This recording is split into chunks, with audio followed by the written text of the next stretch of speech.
All right, what's going on, everyone? Welcome to another edition of Unscripted. I'm your host and producer, Logan Landers, and joining me to talk about some Thursday Night Football game preview, as well as the Chicago Bears' disappointing 0-2 start. Up top, my guy, Jay McLovin. What's up, Jay?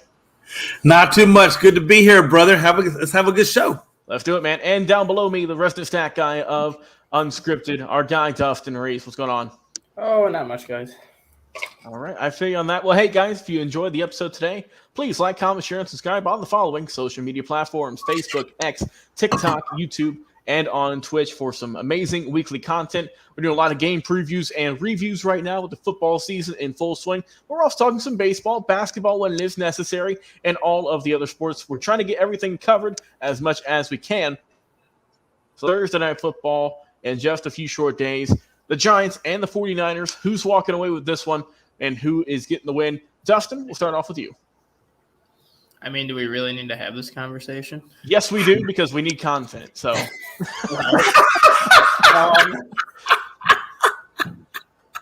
yes, we do. If the Giants are in this game at halftime, they should consider it a win. A little half win. Yeah, I mean, You saw how they played against Dallas's defense in week 1, got the ever-living crap kicked out of them. You saw how they looked against the Cardinals for basically 2.5 quarters, got the ever-living crap kicked out of them. And now you're facing arguably the top defense, depending on who you ask, again in week 3. And guess what? You're going to get the ever-living crap kicked out of you. Not having Saquon Barkley is really not going to help your case, because now you're putting more pressure on Daniel Jones to try to beat the 49ers defense by himself. Well, that's not going to work, because the 49ers are just going to let him beat them and probably blitz 6 or 7 guys at a time and just pound him into submission. Brock Purdy could probably win this game with one hand tied behind his back and throwing the ball backwards for all I care. I don't know. I think this game is going to be 38-7, maybe. Giants might not even get a touchdown. They might get a field goal, but this is like, it's as nice as it is to have Thursday night games. NFL needs to start coming up with like a flex schedule for Thursday night games. Because how many times the last 3 years have we had a Thursday night game that just completely blows? Because it's either 2 crappy teams, it's one really good team and one really crappy team, and the games are over by halftime where they're just pitiful to watch. Granted, I understand Thursday night games are hard to flex because you only have like that 3-day window or whatever, but I don't know. Thursday night games like this just make me not even want to watch the game, because if you're going to have a team just getting completely destroyed, your viewership's going to go down anyways, apart from San Francisco and New York markets who are going to watch it. It is certainly a dime a dozen every NFL season since they've been doing Thursday night games to really find a very good one.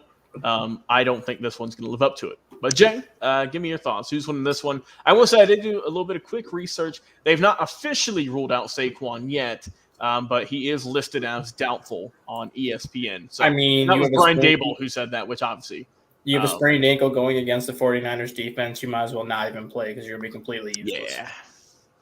So, Jay, do the Giants have any chance of getting points on the board, let alone winning? Yeah, let me go and give you the preview. The preview I got for this game is 35-7. And if you have Barkley or pretty much anybody on your fantasy team from the team of the Giants, I would go ahead and bench them this game.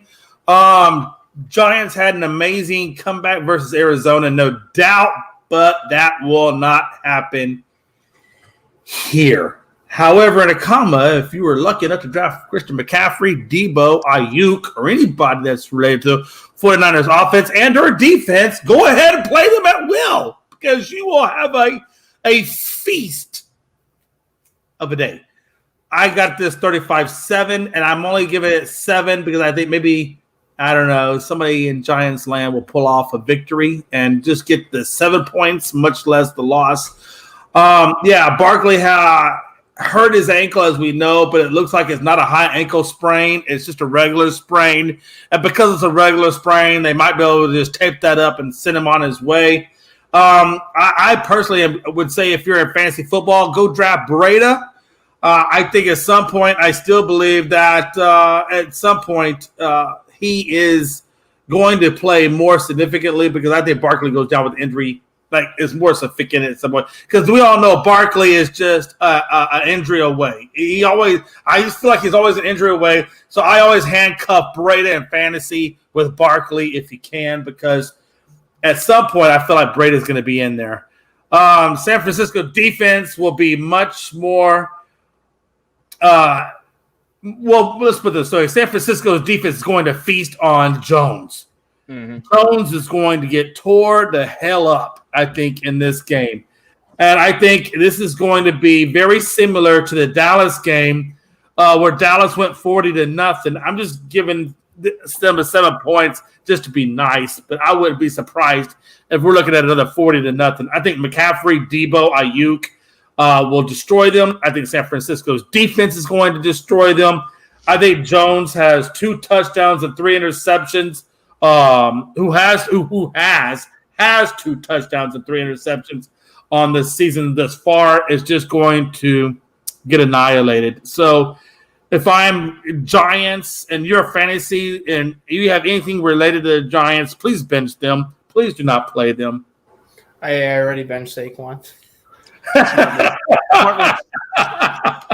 My quick analysis on this one, give me the 49ers 30. Only because they scored 30 in both their games, so why not go for a three-peat? 30-7, final score for me. I just think that San Francisco, they're more healthy. They have a better team. And look, it's highly unlikely that Saquon's going to play. Daniel Jones needs to have a phenomenal game if they have any chance of winning. And he's not shown that as of yet. Like I said, they got the good comeback win, which, good for them, but it's against the Cardinals. And the Cardinals are not looking so hot.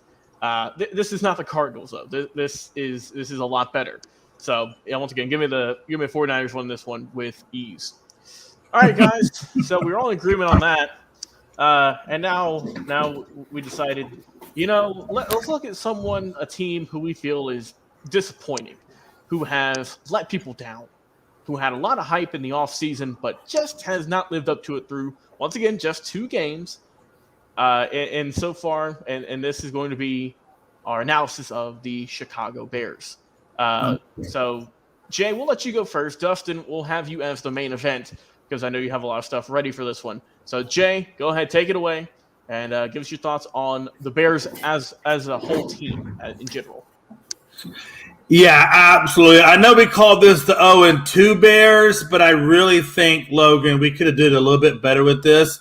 And had 0-3 and just called it a Nostradamus prophecy that it's going to be 0-3 because they're playing the Chiefs. Kansas City. Yeah, that's a.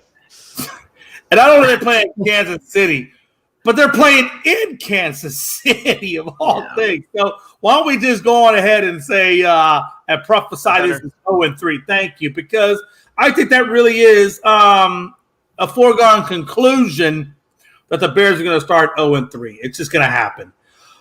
Fields currently is 40-66 on the season for 427 total yards, 2 touchdowns, 3 interceptions, and that's where he stands right now. And this is against a team that was Green Bay, and who did they play last week, Logan? Tampa. And Tampa. Okay, so Green Bay and Tampa. And that's his stat line against Green Bay and Tampa. Fields is a leading rusher on the team. Let me say it again. Fields is the leading rusher on the team. 13 carries, 62 yards. It just doesn't look good for Chicago. I don't know why Khalil Herbert is not more involved in this in this running game than what he is, because clearly Fields is not the guy to get the job done. Look, these guys passed up, and it's okay to pass up if you want to pass up on Stroud, if you want to pass up on Young. I'm not big fans of those guys anyway. I totally get that. Hendon Hooker, though, I think you could have traded at some point and got a Hendon Hooker and put him behind Fields, because I think Fields, like Dustin will tell in a minute, when he goes, he's an Ohio guy, and none of us on this panel, and Logan, I'm going to speak for you because I think I can, and if I'm wrong, I'm wrong, but I don't think anybody here believes that anything that comes out of the world of Ohio in the form of a quarterback is going to amount to a damn thing. Bears defense gives up 337 yards, passing 245, run 92. KC averages 90 rushes per game. So what does that mean? If you add up the numbers, the Bears give up 92. KC averages 90. That means what I expect from KC versus this Bears team is to probably rack up over 100 yards on them. I really do believe that, and I think Kelsey goes off, and I think at some point Kadarius Toney gets the butter off of his fingers and starts grabbing catches, and Sky Moore I think starts grabbing catches. I think it goes to 0-3. But let me put this clear, and this is where I'm going to end it. If you don't think that Justin Fields is a bust, let me tell you how Justin Fields is a bust. He went up against Green Bay. He went 24 of 37, 216, a touch and a pick, 4 sacks, and a QBR at 22.8. He then goes up against Tampa and gives up 16 for or complete 16 of 29 for 211, a touch and 2 picks and 6 sacks with a QBR of 23.1. And you don't think Justin Fields is a bust? He is. Let me go ahead and tell you, Justin Fields is a bust. And if I'm Chicago, I'm doing everything I can in my power for whatever value Fields may still have left in that crappy little Ohio State body of his, and I'm trading him for picks, and I'm going to do everything I can in my power to go into 2024 draft, and I'm going to do everything I can to get number 1. And if you want to go for Penix, if you want to go for Williams, if you want to go for May, you're going to come out better than you are with this piece of crap doo-doo, Justin Fields. I'm done. Strong words from Jay. Dustin, I'm assuming you're going to resound that and with your statistical expertise. So please, slice and dice the Chicago Bears team.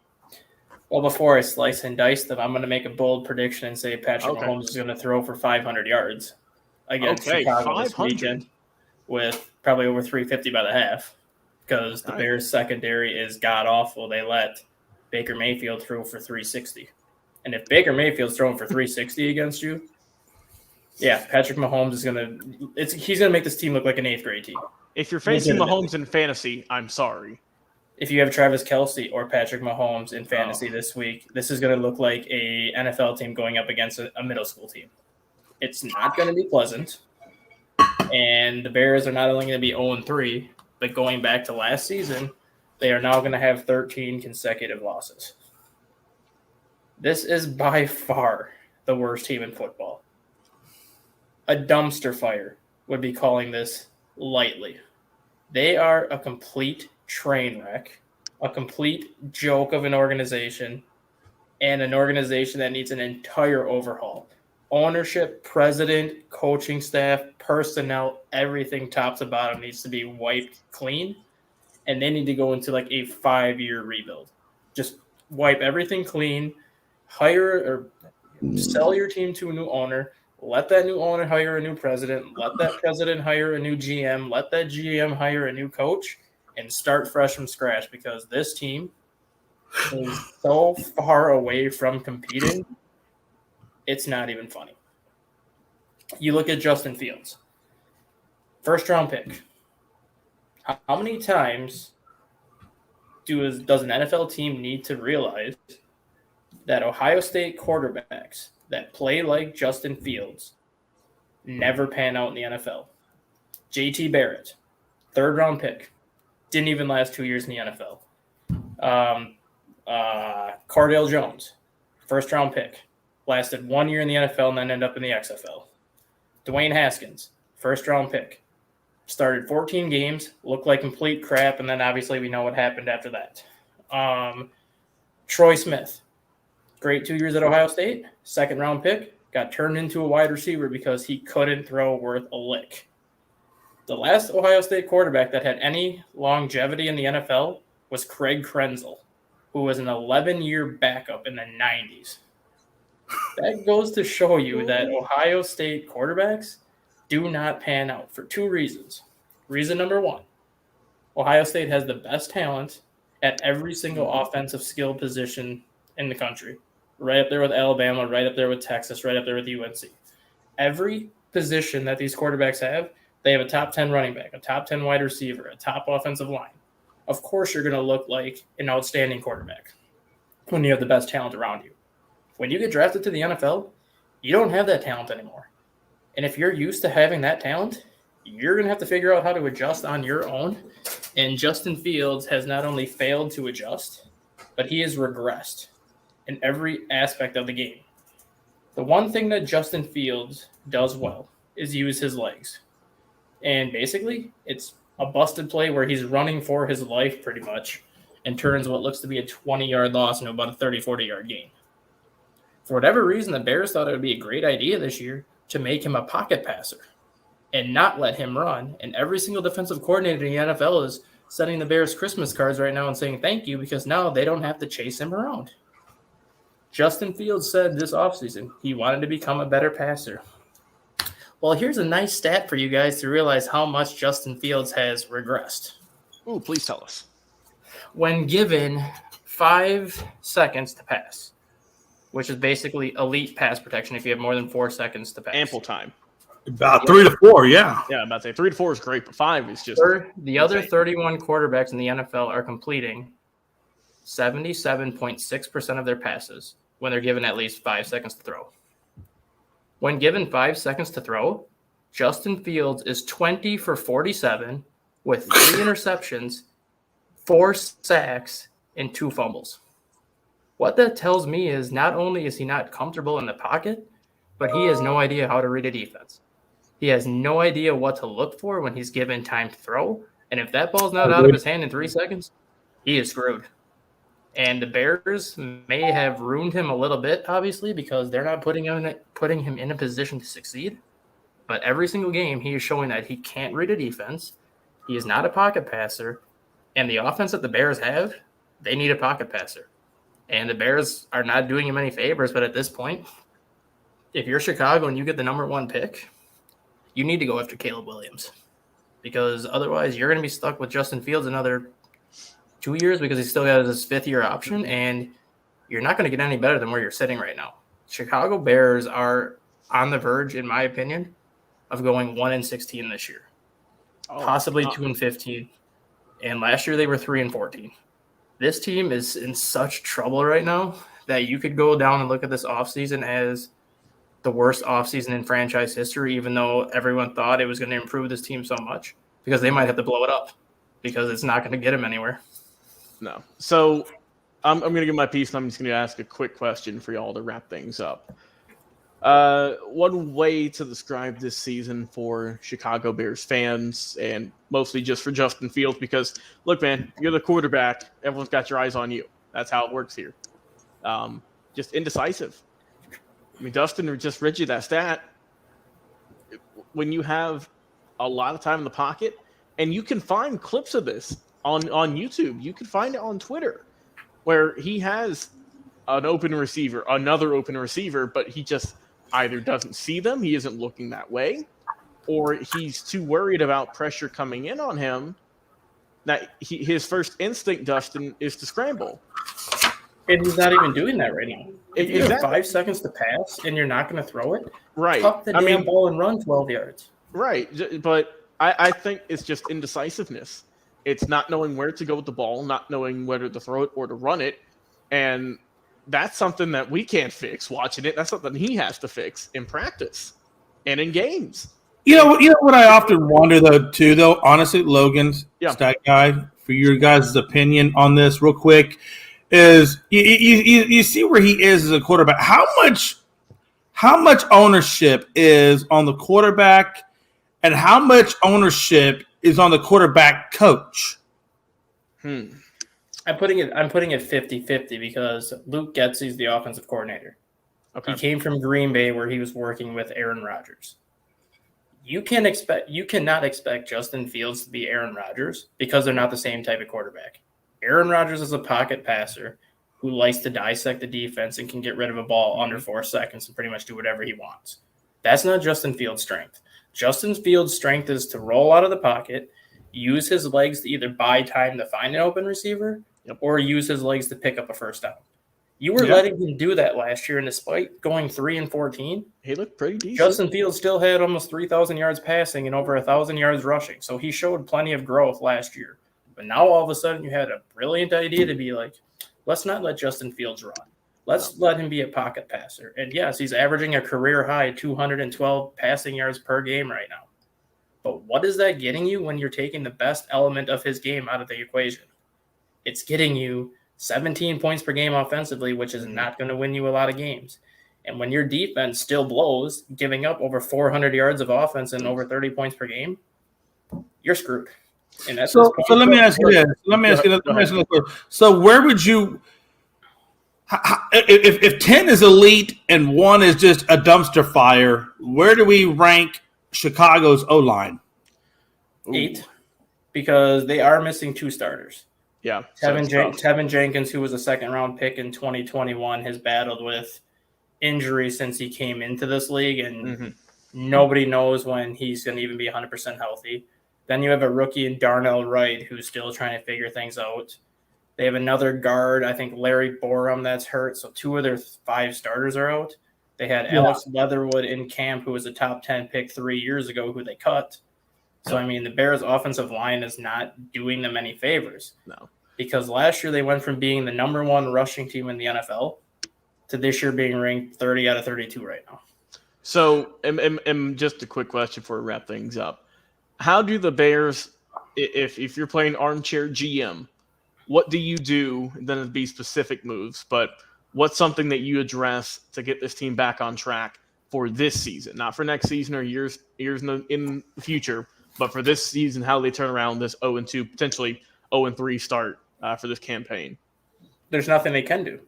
They spent $100 million on the defense this offseason, trying to improve the defense, bringing in TJ Edwards, Tremaine Edmonds, 2 of the top linebackers in the NFL, getting Yannick Ngakoue, the top pass rusher in the NFL, I forgot the guy's name, but he played with the Raiders last year. You would know his name, but I can't remember. He was like one of their big pass rushers with the Raiders last year that they added to the defensive line.